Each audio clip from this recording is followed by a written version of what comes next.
All right, so good afternoon, everyone. We welcome you to our Pillar 4 Committee's meeting for March 25th. My name is Hope McGuire. I am the chair and also a supervisor of community schools in Montgomery County Public Schools. And then I will pass it to others so they can introduce themselves today for this meeting. I'll pass it to Joseph. Hey everyone, I'm Joseph Manko. I am a program officer at the Able Foundation and a former elementary school principal, and uh, I am one of the members of the Accountability and Implementation Board. I will pass it over to Shalita. Hi, my name is Shalita Jones. Previously worked as a speech language pathologist up until maybe a couple weeks ago. Now I am a shared accountability specialist for Montgomery County Public Schools. And I'll pass it to, are we introducing the guest too or no? Oh, okay. Leanne, I'm going to pass it to you. Hi, everyone. Can you hear me? Yes. Yeah, okay. I'm Leanne Reardon. I am the coordinator for elementary English language development in Anne Arundel County Public Schools. Hi, everyone. My name is Tamara Hewlett. I'm the director of the Department of English Learners and Multilingual Education in Montgomery County Public Schools. Ellie? Hi, everybody. I'm Ellie Mitchell. I am the director of the Maryland Out of School Time Network, which is also the backbone for the Maryland Coalition for Community Schools. And I serve as Hope's vice chair, although I feel like Hope is carrying the water for us. So I wanted to give her a little shout out for really helping to shape the agendas. No problem. I'm really loving supporting us. And today, we will be talking about the multilingual learners section of Pillar 4 and getting some insights from you all. But what we'll start with is our AIB updates, if there are any, before we go into that conversation. And then even some conversation about the legislative session and its impact to Pillar 4 will be our first two things that we touch on. So are there any updates from the AIB? Thank you, Chair Hope. Yes, the AIB, we have some position and hiring updates. We have successfully hired for the government relations director position. Our new team member of the AIB is Joy Schaefer, and she is working closely with our executive director and our board of directors and has hit the ground running. I don't know if some of you saw the EEE hearing yesterday afternoon. She on the spot answered some questions specifically for AIB during the General Assembly session yesterday. Also, we have some position announcements. We are hiring and applications are now open for 4 positions. First is the financial fiscal analyst position. Next is the policy analyst for early childhood education. Then it is the policy analyst for high quality and diverse teachers. And finally, a policy analyst for Pillar 5 governance and accountability. And again, all announcements are posted on our website and applications are open. And that is the update from the AIB. Thank you. So we'll move into the legislative session. Any impacts, Ellie? I know you keep an eye on this, so if you want to give us like an update of what's been happening right now with this legislative session and its impact to our pillar, that would be great. Yeah, I have a hard time doing the whole pillar because there may be things that would be impacting Pillar 4 beyond the provisions I stay very, very close on, which is the community school provisions. But I'll say that nothing is done until the fat lady sings. So the legislative session is not over and things can still happen. But I feel like I can say with some confidence that the proposed freeze to concentration of poverty grants that was in House Bill 504, Senate Bill 429 is not likely to move forward with the bill. It was removed by both the House and the Senate committees, and as it was voted out from the House on the floor. And that does not seem to be changing as it is being examined in the Senate. So we'll know more. There should be a vote on the bill in EEE today. There are still, however, cuts that are made in that in the Senate version that may have impacts on the foundation funding. There are still things to be watching in terms of the topic we're covering today.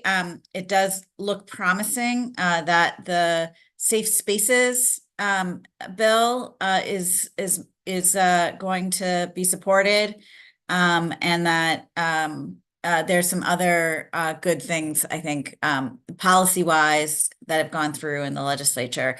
So I think we should have like a more thorough recap of all the bills that might impact Pillar 4 once session is over, what passed and what didn't, and some things that we might want to consider for the future. But at the very least, like I said, the one sort of bright spot I can highlight is concentration of poverty grants will not decrease, will not be frozen in 27 and 28. But that's not final until it's all final. I've never, I never want to say something is done until it is passed and it's gone to the governor's desk. And I totally understand, but thank you for that update. And today our focus was going to be on the multilingual learner section of Pillar 4, because we want to make sure that we give equal time, and then also want to know how has it been going for school districts as they work in Pillar 4 of the blueprint. And so we do have the representatives from Anne Arundel County and Montgomery County to just tell us your experience with the blueprint, the requirements or the best practices or strategies that are supporting you with implementing the requirements of the blueprint for your individual LEA, and then things that you might want just the public to know about Pillar 4 when it comes around multilingual learners, things that we might need to think of for future budgeting and advocacy, or even things that you are seeing are great tie-ins or braiding funds to support the implementation of Pillar 4 as it comes around to multilingual learner focus.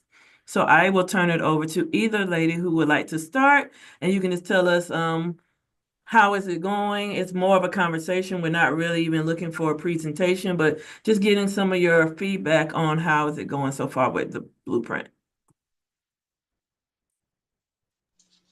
Tamara, you start.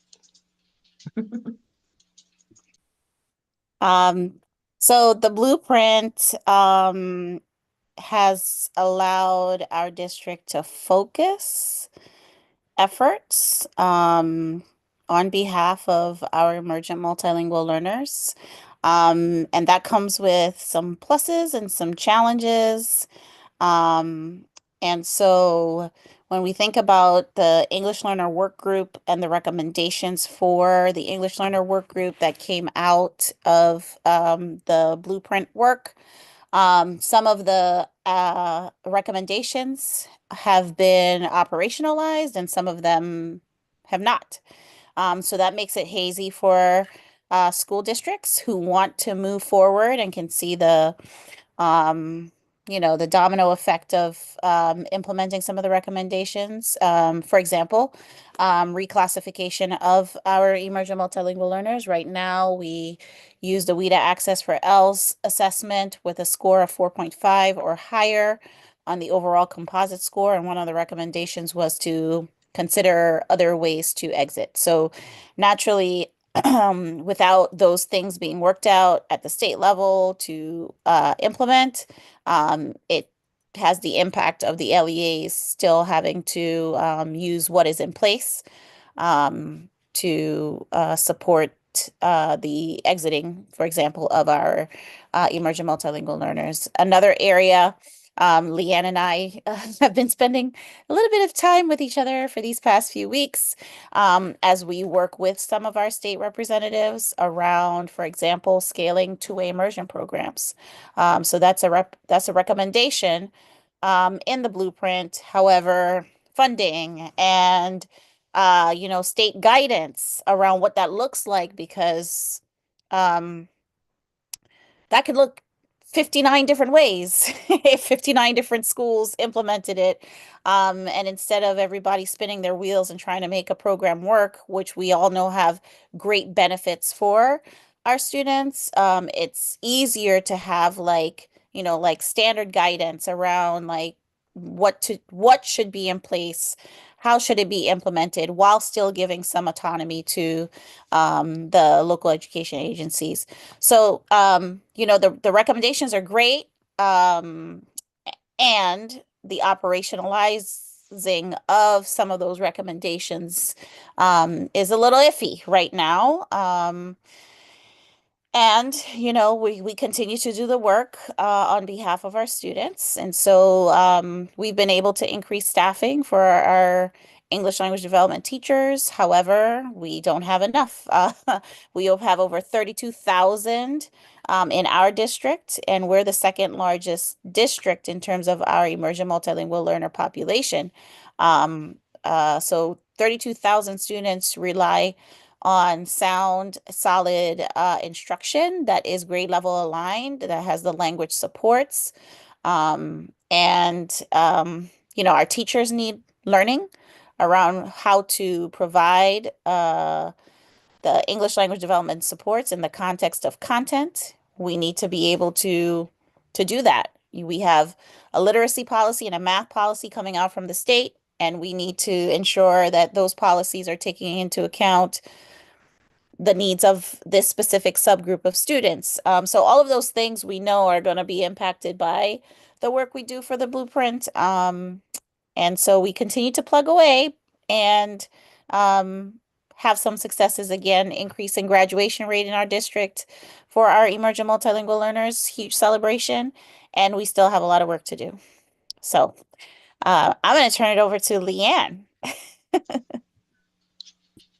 Thank you. Yeah, so I have been meeting with Tamara on literacy initiatives or literacy like work group for English learners, and then also for the dual language. So she and I both have dual language programs in our district, but they are far along, whereas we just implemented ours. And I will say that the work group report, the EL work group report, was really helpful in like moving that needle. It was like that. I think that really made a big difference for the want, right? And then a lot of people wanted it, but I think that really helped having that backing on, this is something that I think it actually was called out by district, how many programs or schools they could support without naming the schools. And so I think that was part of the, the like, hey, it says in here that we could have, I think it was 5 schools, and it didn't name them. So that was really, I think, helpful. I think I would say most of the work in the very beginning that I looked at with this pillar was really just that work group report and looking at what were the recommendations. While it's not law, they're recommendations, right? Whereas my interpretation is that the blueprint is law. So a couple of things in there that were muddy for us, I think, considering that it was a recommendation and not law, is some of the things around early childhood have been a little bit challenging because of the definitions that don't match up. So for example, there's a call out in that work group for English learners in early childhood. And in Maryland, we don't even have that. Like, we don't identify students before kindergarten. So there's been some like, well, what does that mean? Are we supposed to give resources to that? Are we supposed to staff for that? Who is that? Like, what kids are that? And how would we be basing that? And I know there was another work group around a questionnaire, I think, or a survey of early childhood students to try to determine who those kids were. But I would say that's an area for growth. Um, and then also some of the dual language, I know we talked about this, Tamara, you can chime in, but some of the identifications for dual language students, like it's in the English learner work group, but like we have students in our dual language program who are not English learners, right? And so is the vision supposed to be like multilingualism for everybody? And we value that for everybody, or is this something that like right now we're using that as an asset for our English learners in a way to help them, but I think it's again like some of the mismatch between the work group report and then the pillar. And then as far as looking at like the per pupil funding, I would say I don't know if it was a direct result, but I will say that in our district, I think ELD is probably one of the only places that's getting additional teachers next year. It's like, as Tamara said, it's like we still have a long way to go. I often will say this to people when I meet, and I say our English learner group right now is about the same size, the same percent as our special education group. And look at like, if you compare the staffing and the resources and stuff for those two groups, it's like 10% or a little over 10% for each. Like, I feel like there's a huge discrepancy. I don't know if anybody else has seen that. And I don't think people realize the student group. They think of certain schools as like ELD schools, but not really like district wide. It's more than 10% of our population. And then the other thing that came out of this was I'm looking at Pillar 4 right now and I'm trying to remember, was that community staff position something that was in Pillar 4? That was a little bit confusing for us because we already had people who did those functions, right? We have an international family specialist, but the work of that position also included like some oversight over academic things. And that person doesn't really work in academics. They're really in like family engagement and community support. We have people in my office that work on the academic piece. So we kind of looked at it as the functions. Are we doing all of these things across the two offices, or is it really like, do we have to hire one person to do both of these things? So that, I don't know, that was a little bit confusing for us. I don't know. Tamara, what did you all do? Yeah, we didn't, it's the family coordinator. And again, we have what we call parent community coordinators in our district. So we did see that as duplicative in many of the job descriptions, the job characteristics. But when it leaned into the academic part, that's when we were like, well, they do this, but not that. But we have people in the district who do that other part. So we kind of created like a matrix of Yeah. sort and like said who the PCCs do this part. Curriculum instruction, we do this part. And how do we all come together to talk about the work on behalf of our families? So we did not end up hiring a person. Same. Okay.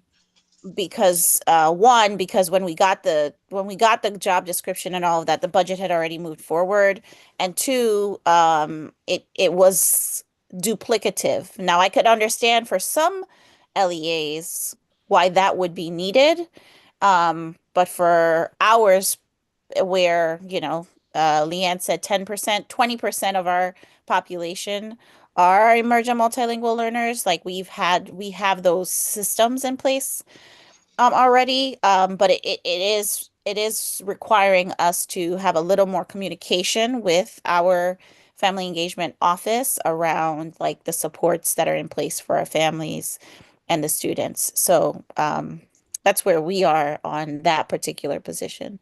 Yeah. So yeah, we just focused on the functions and are we covering all of these things? And we sort of tagged two people, one from that, the Family International Specialist, and then we have a Title III specialist, and she's more academic. So we just sort of pair them up and they attend the meetings together. But I think it would be hard to hire one person for that as the job description is written, because there really is, a lot of like there are things in there that you have to understand the academic side, the growth to target for language proficiency. You have to understand some of the MCAP and some of the AMOs. And then at the same time, there's like family functions, and it usually isn't the same kind of person who does both of those things. Yeah, and I'm trying to think if there was anything else on the work group. Now, the one part of the work group also is about developing teachers who are prepared to teach English learners. And I would say that what I'm hopeful about is if we could get in our certification for the state some requirement that everybody has to have some course or coursework that prepares you for multilingual and multicultural students. And then the other one is the certification for how do we ensure that somebody who is teaching in a dual language program is certified for that, both in the pedagogy of dual language education, but also in the language proficiency that you would need. So if it was most of our programs, I'm just going to use Spanish for an example, that you have the Spanish language that's suitable at the level to be teaching how to read in Spanish, right? That's speaking Spanish and teaching how to read are two different things. And I think we just don't have a definition or a job or a certification for either of those. And I think that's it for me for now, but feel free to chime in or ask questions. So I thank you because you actually led into one of the questions I had. I've worked in another state where teachers had to have additional certification, and the three areas were special education, English language development, or gifted and talented, because they wanted to work on a co-plan, co-teach model and wanted to make sure that the people always had classrooms set up to where you can kind of float back and forth about who was taking what based off of are you strong in reading and you want to do that part of it, and I do the math for the class. Right. So it was a lot of that. And so as you speak to preparing teachers, is that something that you would even suggest maybe for education programs in our University of Maryland system? Correct. To try to incorporate? Yeah, I'm thinking a lot about I've been thinking a lot about how can we leverage like Title II or partnerships with the universities, because I do think that when we're speaking about our students, so this also ties into that blueprint piece the work group piece that I thought was ambiguous for the early childhood students. So I've been thinking about like how can we prepare those like almost like early intervention. If we can prepare our pre-K and K teachers right out of the gate to be better at teaching students who are linguistically diverse, could we change the trajectory earlier? And so I think a lot about, could we start off with certifying, getting a dual certification for early childhood or kindergarten or like that, whether it's a statewide thing or a small initiative. I think that could be an impact, and it could also hit on that. Well, what do we mean by extra resources for the students, and how do we, and preparing teachers for those students?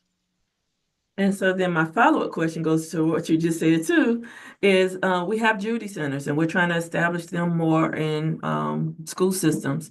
Right now, I know as the supervisor of community schools, MCPS is actually adding an additional Judy Center, and it happens to be in one of our community schools, Wellow Road Elementary, and so that's birth to 5. So my question to you two are, when you think about teaching, building capacity in your perfect world, what would you see for us helping Judy Centers with some of the recommendations? Because you said one of them was around early childhood. How would you want to see that in a program, or how could that be something that maybe even community schools could support if we're doing a lot of initiatives that are birth to 5? I think for all settings, not just the Judy Centers, but for Judy Centers, since we're talking about it, because you often hear that pre-K and kindergarten, all it is about language, right? It's just that's what pre-K and K are, language development. And it's easy to say that. However, to the person who does not know language acquisition and they don't know language acquisition theory, strategies, that statement is opaque. It doesn't, yes, I know they're learning to speak and they're learning their colors and they're learning how to count, they're learning, but that's not, that's learning. That's development. That's not specifically language development, specifically for the fact of adding English to their linguistic repertoire. Or if the Judy Center is in a two-way immersion school, adding English and or Spanish. So I think making language development clear, transparent for the monolingual English speaker who's a teacher who will say, yes, I can teach colors, but I also need to teach how you use talking about the colors in a particular, have a particular syntax about the sentence, how you string a noun and an object, a noun and a verb together to make a sentence in English. Those are the things that, because inherently many of us are English speakers, it is opaque to us because it's just how we do it. So learning the nuances and really what language acquisition means at a young age and what it can look like and sound like in a pre-K, birth to 5 setting, that would help. I know in our district, we've been working with our pre-K office, even though we don't identify students. We used to identify students at the pre-K level. I think we were the last LEA that was still identifying students in pre-K as potential emergent multilingual learners. But again, funding and staffing, when your program officially starts in K and you don't have enough staff to cover your K through 12 setting, you have to stop providing the services in the pre-K setting. But we've done professional learning for the pre-K teachers on language development and language acquisition and how to make that happen. However, it is not something that we are able to sustain because, again, we have to work on the K-12 setting. But the theory of if we get them right when they first enter our schools, although they're not officially school system students, they're in our schools in the Head Start program and the pre-K program at the Judy Centers. If we can provide heavy dosage learning and language development there, then of course it should have an impact on their language trajectory once they start K to 12. So that premise exists, but the challenges of being able to staff that, provide the learning, etc., that is a challenge. And I'm going to jump all the way to high school and say, conversely, on the other end, what we are seeing is our trend in our district is that our elementary age students are dropping. The number of students eligible for English language development services at the elementary level has dropped by over 2,000 in the past 5 years and increased by over 4,000 in the secondary level in the past 5 years. So the students who are coming to us are the age of the students who are coming to us, that's also changing and shifting. So yes, a heavy dosage in the pre-K. Our younger students, we have over 17,000 at the elementary level. So yes, we still have to pay really close attention there. However, our secondary numbers have exploded, and we have content teachers who are like, I just teach social studies. Like that's what I do. I teach science. I don't know anything about language and, all of that stuff. Like somebody else has to do that. And it's because they weren't ever trained. It's not because they don't want to. It's not because they don't know they can't. But we have to provide the services and the support to build their capacity to break down what propulsion. I keep using that word because I was in an elementary school last week and they were learning about propulsion. I loved it. But let's say they were learning about propulsion in high school. The students, whether you're in English, you're adding English to your linguistic repertoire or not, they should know and have access to the theory of propulsion and all the language around it so they could be able to speak about it, read about it, write about it, and listen to information about it and process it and continue their trajectory. But our teachers need to know how to do that. So the blueprint, it does say we have to build that capacity. That is difficult when we don't have access necessarily to content teachers as language development folks. We don't have direct access to them. We don't have the funding to pay for them to leave, to go, a sub or whatever. And the idea of the continuous cycle, right? It can't be one and done because this is learning that has to happen over a period of time with coaching and supports in place. And so the challenge exists in a pre-K, birth to 5, 12, K-12 setting. And ultimately, I think that's the lever that we need to pull. Like, we have to build our teaching staff's capacity because our services are offered maybe 30, 45 minutes in a day. Some students might have it 3 days a week. Some might have it every day in a course. But a student is in school for 6 hours a day. So they need to have that immersive experience where their content teachers are also facilitating Yes. their learning in language. Yeah, and Tamara, the other thing, like sometimes I, remind people about is that some of the things that Tamara just mentioned with like, subject verb agreement and syntax and, taking a simple phrase into a complex phrase, these are things that we should expect our teachers to be able to already be aware of and do, right? We have language standards in every grade level as part of our Maryland standards. Like, how often are people really using those though? Right. And to the point about like the teacher prep piece, I love that some of the things that she mentioned, that word linguistics specific, because part of it is really just having that teacher, whether they're in pre-K at a Judy Center or in high school, like having that awareness of that how we use language and how, listening to kids and giving them that feedback and giving them those opportunities to do that.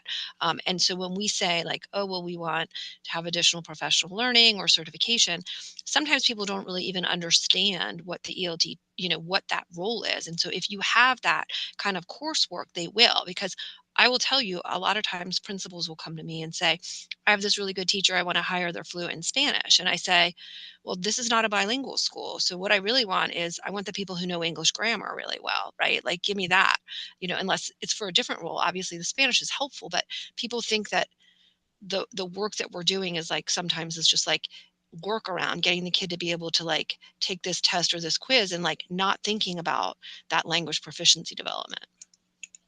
So I have one last question for me, and then if anybody on the committee has a question, and this is just me always thinking of the utopia that could support people, and definitely our students. So I used to have the great experience of working in a school that did sheltered instruction observation protocol, or SIOP, back in the day. And the reason why I liked it is because I was in a different state, but it was a Title I school, 50% Spanish speaking students, 50% English speaking students from different places. But the reading levels were still very low. We used this for all students because all students needed to learn listening, hearing, speaking, reading, the comprehension pieces.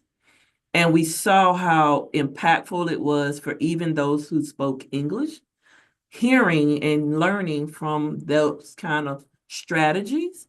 So my question to you is, do you guys feel that your voice across all the LEAs who have your positions and work might be tying into the literacy push that we're moving into the state? And that might be a way for us to literally unpack that we have been missing some of the language standards, or we've been missing some of the best strategies or those instructional strategies that we use for multilingual learners for all learners. And do you think that that could actually benefit us when we think of that focus of literacy as we move forward, and knowing that that is a top priority for the state? Well, my quick answer would be that we also need to focus on oracy. We have so much focus on written and written language and reading. And so where are we preparing students to be good communicators, right? To use language in a way in this register, that's the foundation for their literacy. So I would say, and that ties back to the pre-K, the Judy Center, all of that. How are we expecting students to speak and communicate on their own? But that's my first thought about it. Tamara. I double click, asterisk, bold, capitalize, all the things. Leanne, oral language development, specifically for our emergent multilingual learners, is critical for them to move forward in their trajectory with their reading and their writing. When you think about a baby, for example, and how a baby learns language, let's say, an English speaking baby, a Spanish speaking, it doesn't matter. Let's just think a baby, they hear first because you have the parent, the loved one who is constantly talking to them, using oral language and talking and building that language, and they're listening and they're absorbing it, and they don't have the dexterity yet to form the words, but they're taking in, they're listening. So their listening skills and their listening comprehension is getting built. Yes. And then they start to babble, blah, blah, blah, blah, blah, blah, blah, not necessarily audible, but they're babbling and they're speaking. For them, that's the speaking. And then eventually you're sitting there and you're reading a book to them. So they're reading with you. They're not really reading yet, but they're reading. And then they'll pick up their crayon and then they'll scribble. But what that student has is a depth of background knowledge that was built from the oral language development experiences that they have. And once they can articulate words, they are practicing their oral language development far sooner than they are their writing skills and their reading skills. But when they learn the code to write and read, because of the oral language and their background knowledge, they are able to put it all together. So yes, we have everything coming together with our literacy push as a state. However, implementation specifically for emergent multilingual learners has to be thoughtful, and it is not the same as for monolingual students. It is necessary. I don't think Leanne or I will disagree with anything about building a student's knowledge on all of the different components. Everyone needs to unlock the code. If I went to Czechoslovakia right now, I would need to understand the code of their language in order to be able to read, write, and speak in their language. However, I'm going to be doing a lot of listening, and my speaking is likely to come first before I unlock every other code. But I'm also going with a lot of background knowledge, because once you know it in one language, you know it in all languages. You just also need to unlock the language code. And so we're seeing the heavy push in our elementary grades. But again, I gave you a little context about what is happening in our district in terms of the age of the students who are coming.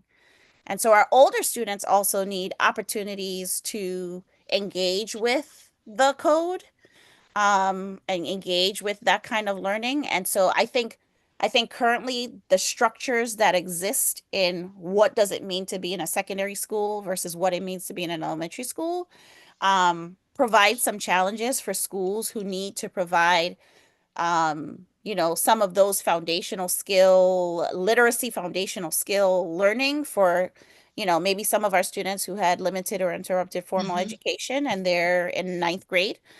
So some of the structures that exist that just is because it's school, it's a high school, and some of the requirements in terms of graduation requirements, we're focused on you have to do all these graduate, like you have to do this to graduate on time. However, if we had an opportunity to, maybe have a semi pathway of access for certain students of a certain profile to quickly get them on track to graduation without schools being penalized by not having X number of students on track for graduation, I think we would see more movement faster for some Mhm. of our students because, again, they're coming with a lot of background knowledge. They just need the opportunity for the oral language development and unlocking the code that is English in order to then pick up their trajectory for content learning to be able to be on track for graduation. Yeah. And what Tamara's talking about also reminds me that there is a mismatch in, the accountability for graduation of English learners and the amount of time that we're supposed to be giving them to become proficient. So, for example, you're new to the country, you enter in as a ninth grader. I'm talking about the older kids, right?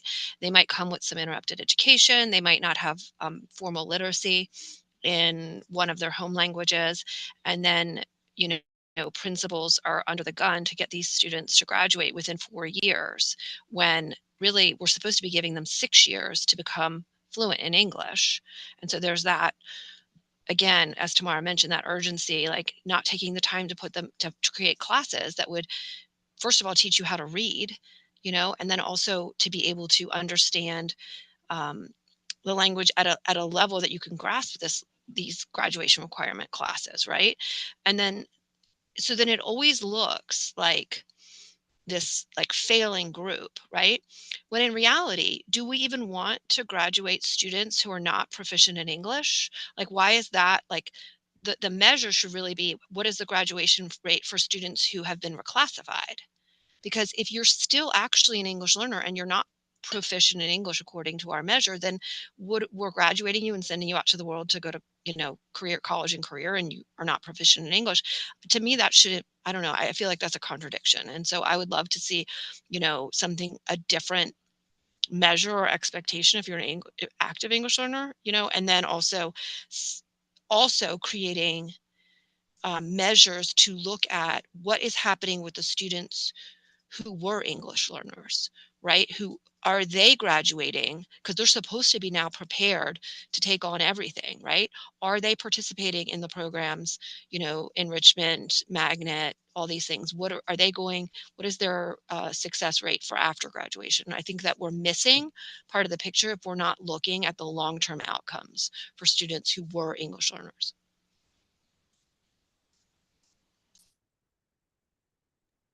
Ellie, did you have a question? Well, first of all, I just feel like I got a master class, so thank you. A lot to chew on in what you just said. I am particularly interested in this sort of the older youth who enters the system as an English language learner where you don't have the time, right, to I I I do think that person should be able to graduate on time and move into workforce, but there has to be, I do think there has to be some kind of accountability, like a waiver, a different pathway, a something that doesn't punish schools for how many students they're housing that have entered the system at that point in their life as an English learner. So it's something we should really think about, because also it sort of punishes the student as well, because we're not, we're saying you're not college and career ready. You don't get those extra dollars. Your school doesn't get those extra dollars. And it gets very complicated out of something that's completely out of everybody's control, and it's not necessarily a negative thing. It's not like a bad thing. It's just the situation, it's the circumstance in which you're in. So yeah, I think we should have a real that should be a real conversation for the board and for AIB on what that means Yeah, in and there that was a space. study, not in Maryland, but somewhere else I could find it, but they did a study about how the reluctance of certain schools in high schools to even enroll students, knowing that you're coming to me with interrupted education, you're already 17 years old, or you're still within the time that you're allowed to have the education, but the principal's looking like there's no way we're going to graduate the student in 4 years, and they're sometimes discouraged or told to do something else, and like it's almost like you create that situation by having that. Yeah, and these are whole humans we're talking about, right? So they end up being numbers and stars on a report card, but these are children, whole humans we're talking about. And it almost forces or creates a narrative of um not being capable, when that is far from the truth of many of our students. But when the data is reported and you say, oh, the multilingual learners declined in da da da da da, right? What we're not seeing is, well, this particular school, a school I was looking at today, so far this year, as a high school, they've welcomed 70 newcomers. That's just this one school has had 70 newcomers. Their proficiency levels might range. They have a SLIFE center, which is students with limited or interrupted formal education. So some of those students naturally are falling into there, and they're expected to graduate in 4 years. When we don't do things like provide language of assessment in the language that a student can access, that might be a lever. We have students coming to us who are primarily Spanish speakers. Why can't we offer these assessments in their first language if they are proficient in language? When we don't do that, we don't test for content, we're testing for language proficiency, but it's a content measure. Language of assessment access, the rate of expectation for graduation, which many of our students are capable of graduating if they had the supports necessary to access the content in the, so Yeah, and they give up. Yeah. it's so nuanced for all students, but particularly for our older students. And it's great to say scale 2A immersion programs, but we don't accept assessments in languages other than English. Like there's contradictions in the efforts and the structures that exist. And is it just, it's not just about extra time, right? It's also about the strategies. So, I mean, if you added summer, if you added after school, would Yeah, but a that lot of be them are working helpful? too. A lot of those students that I'm talking about are working. So I also think about like alternative type schedules and flexible things, like maybe Yeah, the evening class. traditional semester model with the summer off isn't the best way, or Yeah. starting with these hours. Maybe it's like micro classes or something, like thinking outside the box, because they are working also. And something to add on that I didn't say before was, with the whole graduating and rushing to graduate them. The other thing that we see, and I know you all know this too, but like this is supposed to be their free and public education. They're supposed to graduate college and career ready.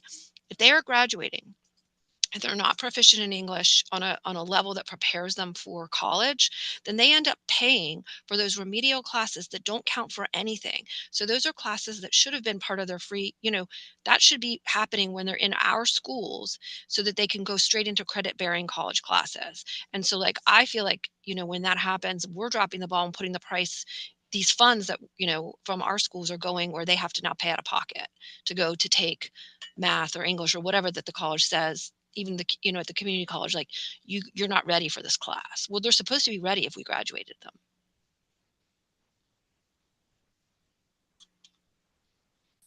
Yeah.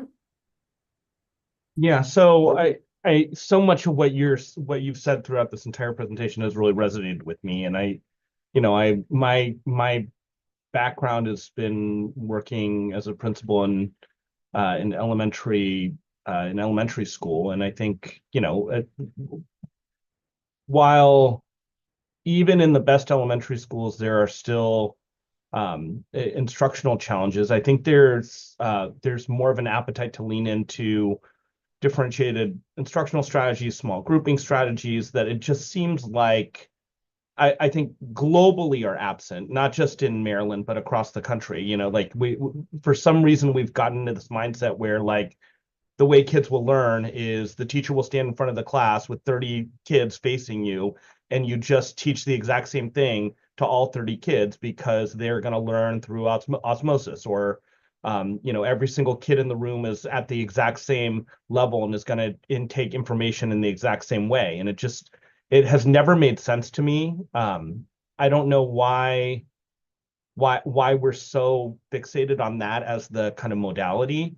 And it seems like so much of what you're speaking about, like, for all learners, whether it be multilingual learners or learners with special needs or advanced students, right? Like, just trying to figure out ways that we can make learning more geared towards what that child needs in that moment. And I don't know, I'm just like literally a diatribe of things that get me real ginned up, because I feel like this is so clear to me, and yet I feel like for some reason nobody else sees it this way, and it just has never made sense to me. So I guess the question is, you all have been to schools throughout the district. There's schools that you feel like are doing this well, and describe how they're able to do it when other schools are not. I think especially at the secondary level, do you see, have you been in high schools where and like I said, no schools being perfect, but some schools that are doing this better than others, where kids' individual needs are being met, and how are those schools able to do that when seemingly this has eluded almost all of our other schools that just believe that everybody has to learn the exact same thing at the exact same time in the exact same way? Neither Sorry for Leanne ranting, nor but I unmuted. you really like have struck a nerve. Yeah. This is, It's a nerve that is struck daily, I'm Sure. sure, for Leanne and I. And we were waiting each other out to unmute. I saw that.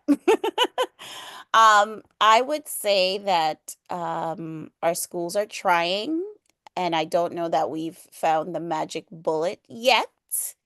But we have pockets of promise, and we're trying to get our schools to learn from each other. Doing things as simple as looking at our scheduling guidance. So that's been a big effort from my department this year, working with our high schools, looking at where our emergent multilingual learners are scheduled. We don't want to send the message that you can't be in this biology class, so we're going to put you in horticulture. You're not going to get the necessary credits. You're still going to have to take that assessment because now it's an HSA, further delaying your access to grade level content. So looking at the scheduling, ensuring that our students are, if they need to do credit recovery, we're getting on top of that right away rather than waiting until 2-3 years down the road and being like, oh, wait, you need to take this semester over. So it's really about getting to know individual students.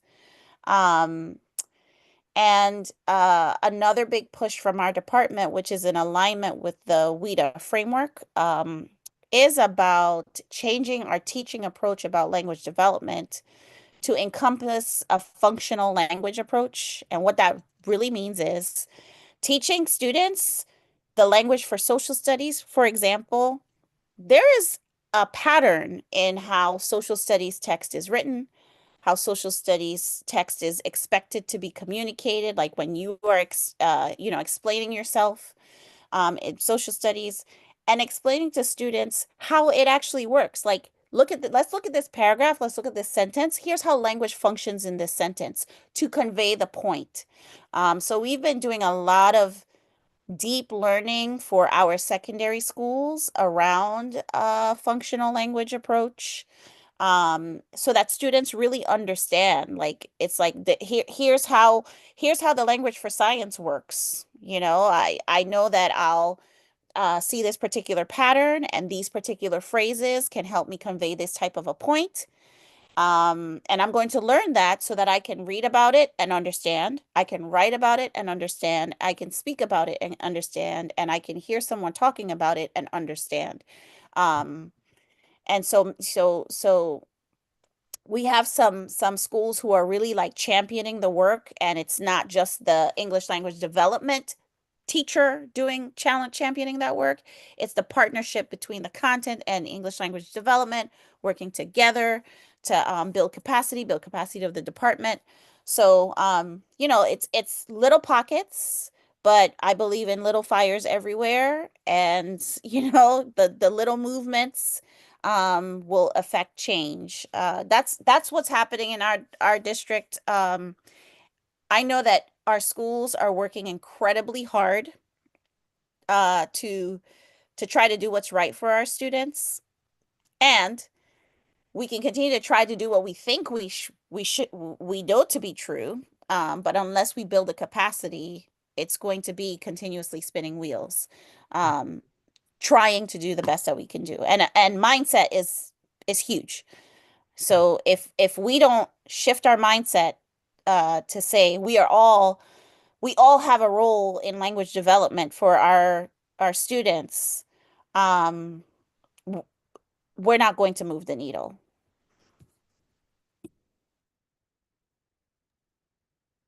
Yeah, Joe, I have not seen, the mod. I mean, and I've been to other states, and so is Tamara. We've been outside of Maryland, and like I have yet to see. That does not mean that people are not working hard and they're not trying. It is a huge challenge. I think when you see the bright spots, these are the things that I would say. The first thing is that the teacher has high expectations of the students. That's the mindset that we're not simplifying things. You know, I'm not going to give you work that I don't think you can do. You can do this.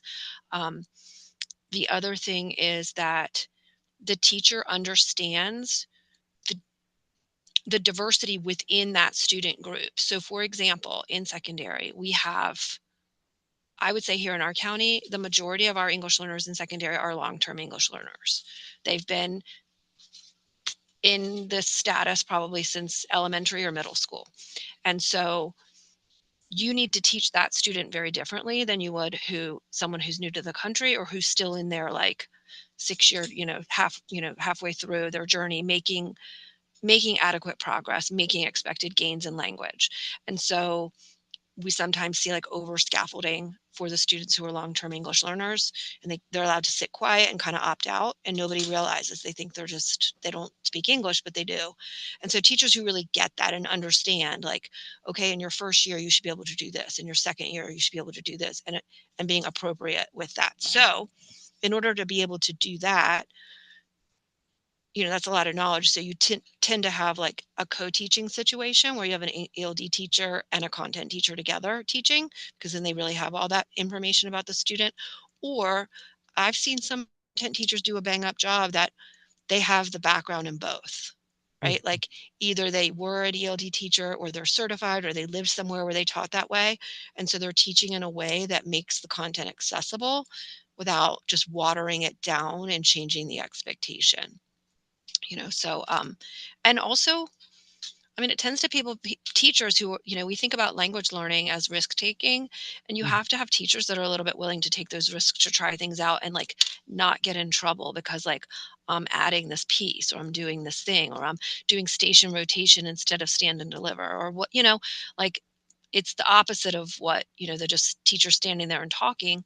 If kids are not practicing using the language and getting those like at bats to like try something out and get the feedback, they're not going to learn it. It is a content, but is also a skill. So like whether you're learning to play the piano or learning a new language or shoot a free throw, like you have to practice it. And if you're not getting that time, bell to bell, then when are you going to learn that? Shalita, did you I have have, a question? oh yeah, I have more of a comment than a question, and I just appreciate you all coming in.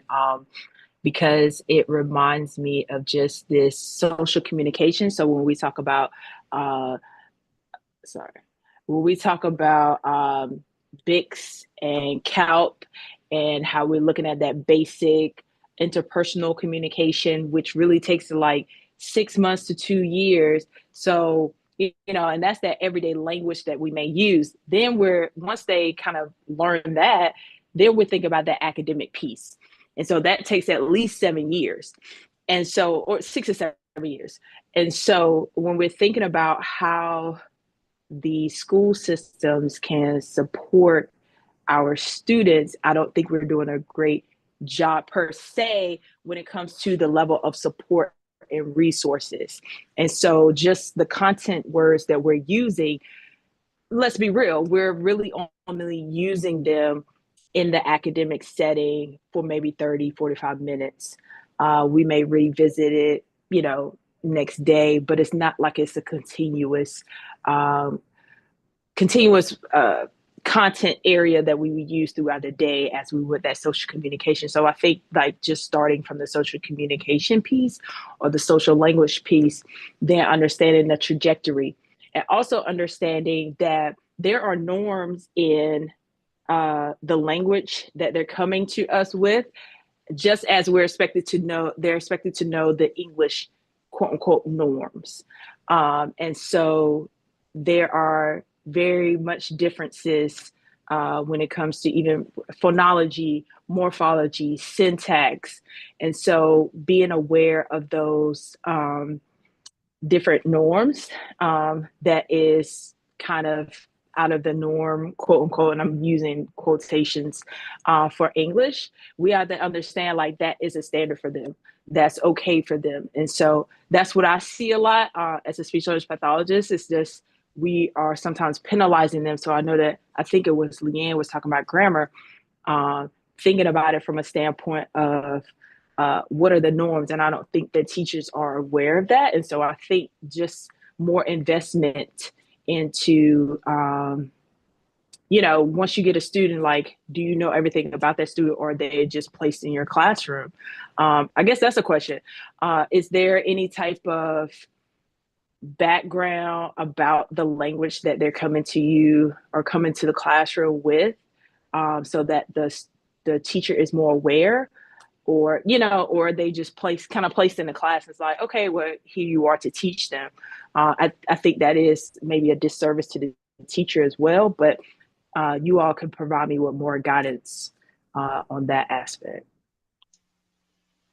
Well, also, Shalita, think about secondary where they might have 10 different teachers or something. So even if a couple of them know what's going on and know that, hey, the student is not a Spanish speaker, they're actually have an indigenous language that kind of sounds like Spanish, but it's not.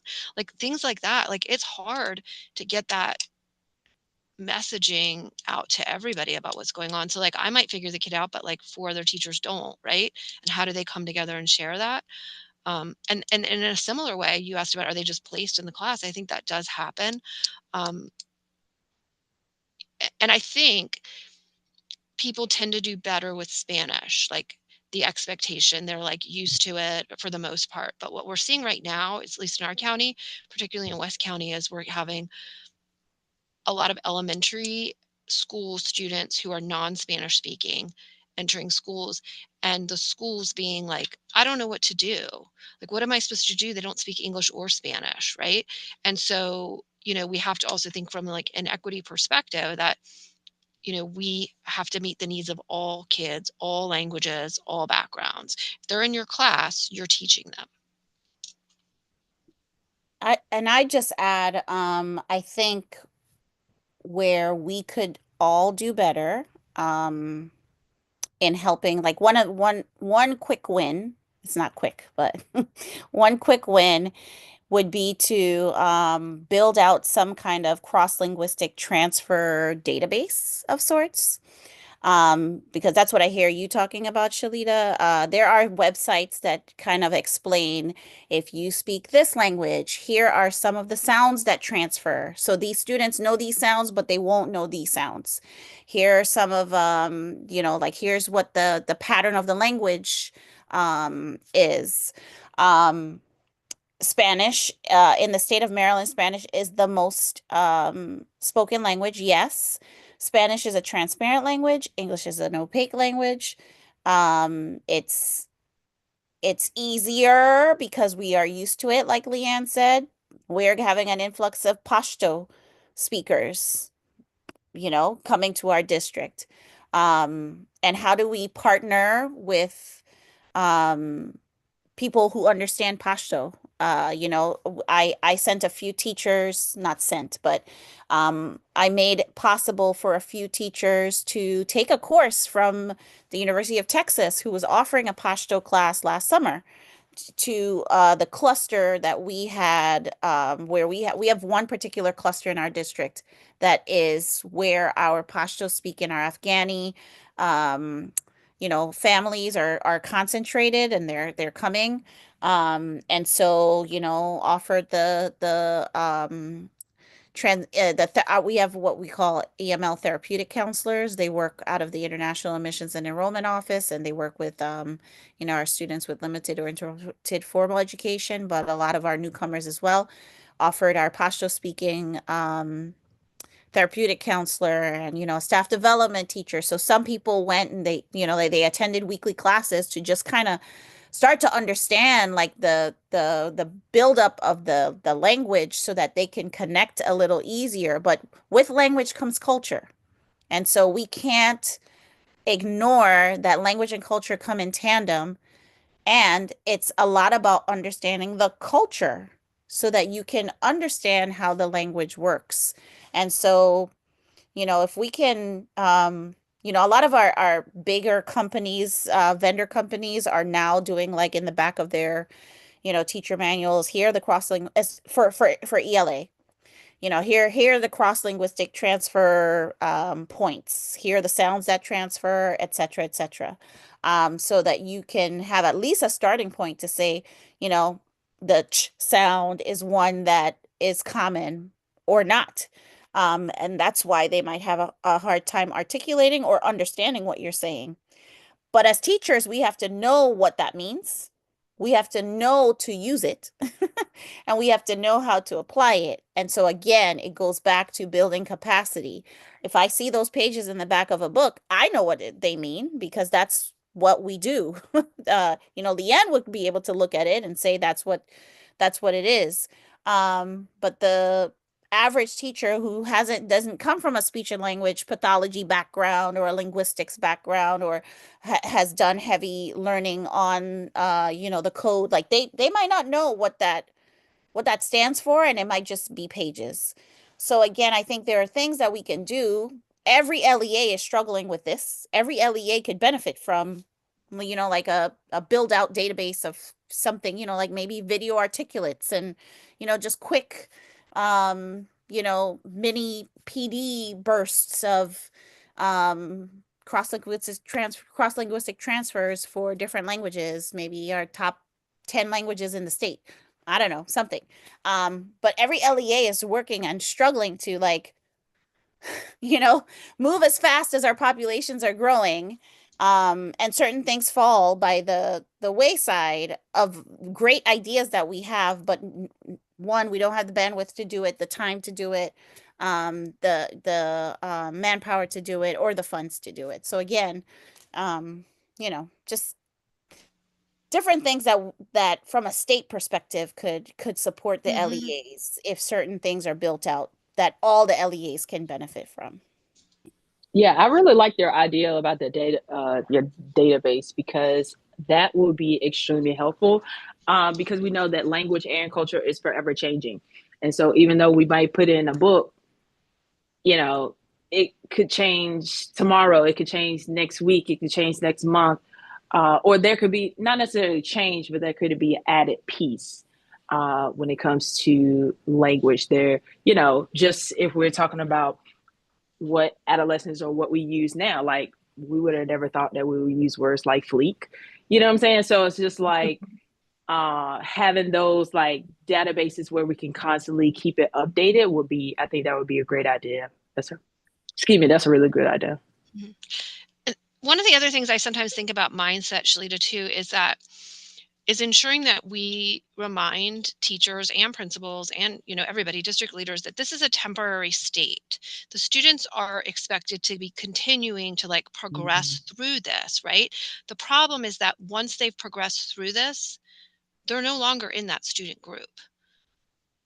So by default, that would be like if we looked at one of our other student groups that we have in our accountability data, right? And as soon as that student or class became successful, we say, okay, well, we're no longer going to count them in that. We're only going to keep the kids who are not reaching that goal in that group. But yet at the same time say, let's move the needle on this group. You did move the needle, but you took the kids out.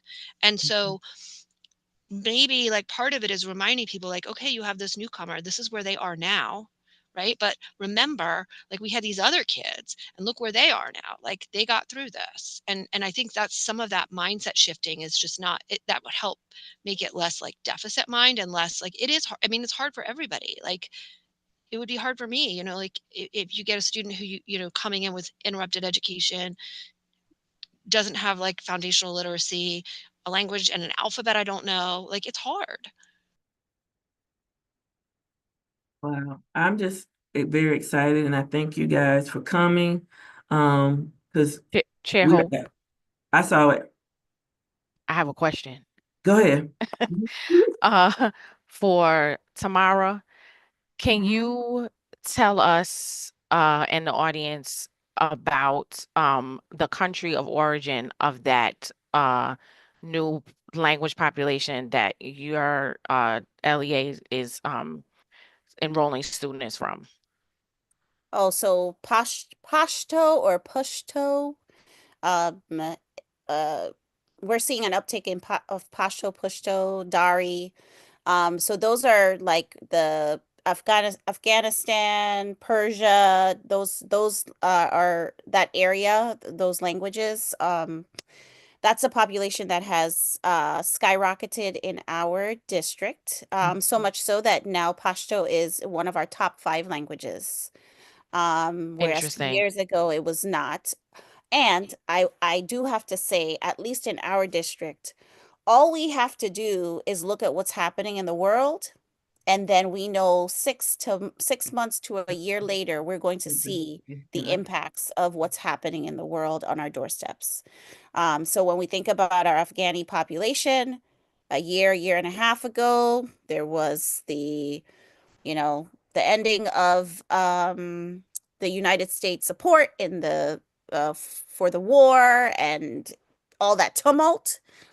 And so the rush to get refugee status and out from certain conditions, we are seeing the effects of that. And so this role, what Leanne and I do and what our other compadres across the different LEAs do, it's not only about language. Like I said, it's language and culture, but we have to stay on top of what's happening in the world around us.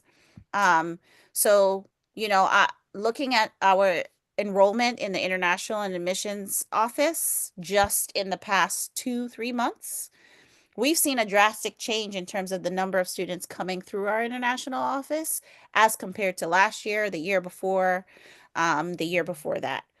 All of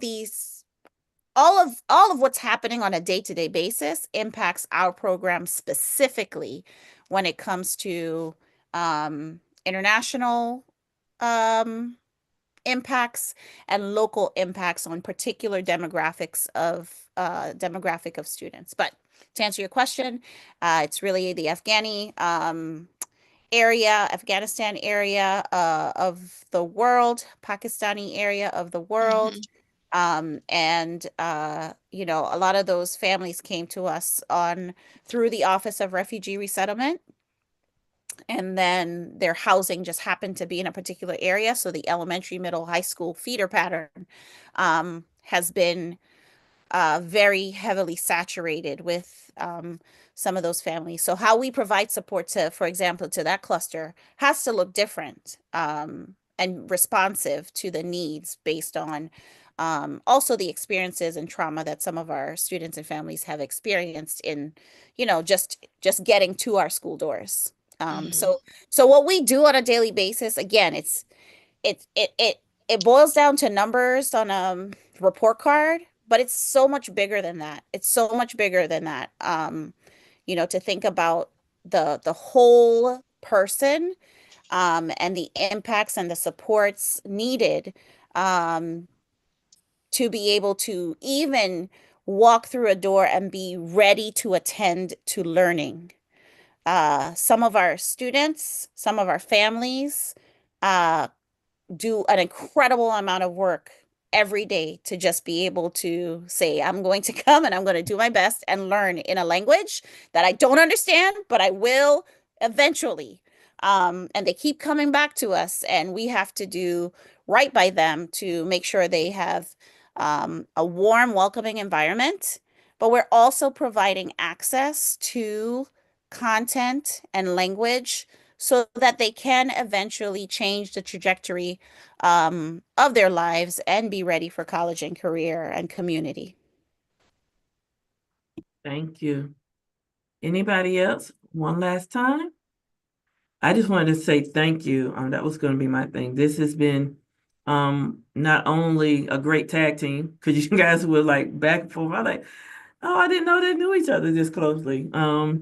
And I appreciate it because it not only helps build our capacity as committee members to learn more about what's happening in Pillar 4, but for those that view this now and later, it allows them to understand how they can provide advocacy, support, and understand the connections.